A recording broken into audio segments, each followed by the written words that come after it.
Okay, so I've got a numbered list here, 1, 2, 3 here, and then there's some text, and then 4, 5. So I did my numbered list here, and if I would have clicked on this button here, my numbering, it would have done it 1, 2, 3. If I then went to do the same here, it may have started again 1, 2.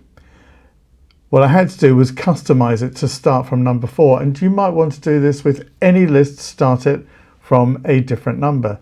So I'm going to show you how I did that.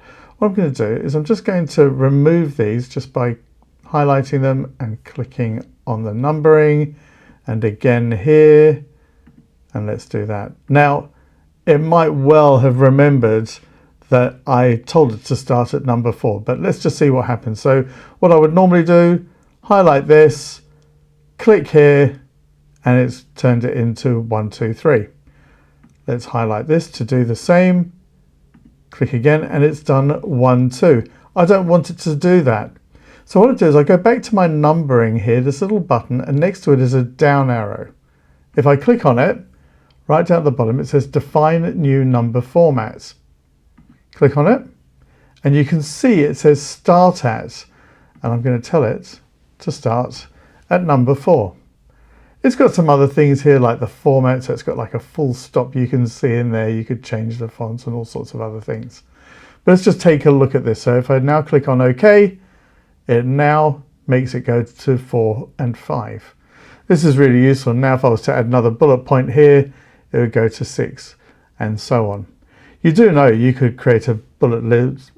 You do know you can create a number bullet list by just going 1, full stop. I can put in a list here, such as courses that I do, Word, Excel, PowerPoints. Oh, good if I spelt that correctly. And so on. So that's what you can do to change this numbering to start with anything you like. So I can just, as I said, highlight it, go to here, define the new number format, and tell it what number to start from. I could do that right here. Let's just do it before I even start typing. So let's go there. Let's say I want it to start from 10.